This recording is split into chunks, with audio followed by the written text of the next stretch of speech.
Основното обвинителство во Скопје заврши истрагата за случајот онкологија и поднесе 2 обвиненија до Кривичниот суд во Скопје.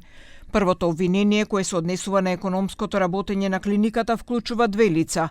Прво обвинетиот во својство на медицински директор и второ обвинетиот во својство на организацијски директор на клиниката се товара за злоупотреба на службената положба и областување, измама во службата и проневера. Поголемиот дел од кривичните дела се извршени во периодот од 2018 до 2022 година и успеале да остварат значителна добивка за другите во износ од 2,2 милиарди денари. Останатите действија кои што им се ставаат на товар на обвинетите се во рамките на многу потешки кривични дела, се работи за кривични дела проневера во службата и кривично дело измама во службата и со оглед дека почнавме со една истрага, завршуваме со 2 истраги за овој предмет.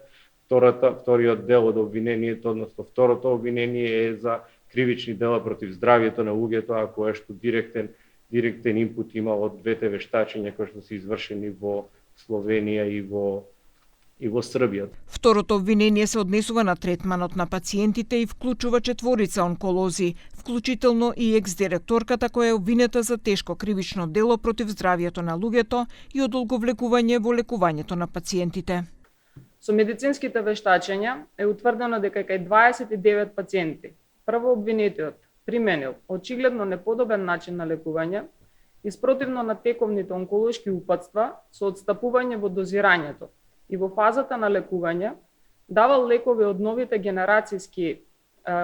генерации на таргет и имунотерапија, со што тешко го нарушил здравјето на пациентите. Во дел од случаите, ова му било возможено од вториот обвинет, кој му ставил на располагање свој факсимил. Главниот обвинител Љупчо Коцевски рече дека со ова се испраќа порака и до другите клиники да работат правилно. Според Коцевски, предметот онкологија ја нарушил довербата на граѓаните во здравството.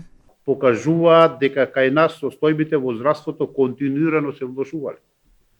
Тоа навистина предизвикува недоверба на пациентите во системот на ефикасна здравствена заштита и мора итно да се работи за таа доверба да се врати. Извештајот на Државниот завод за ревизија за 2023 открива дека на клиниката за хематологија не се евидентирани лекови за ретки болести и податоци за донации. Исто така констатирано е прекршување на постапките за набавка и нередовна исплата на обврските. Од ревизија дале препорака за мерки за подобрување на состојбата.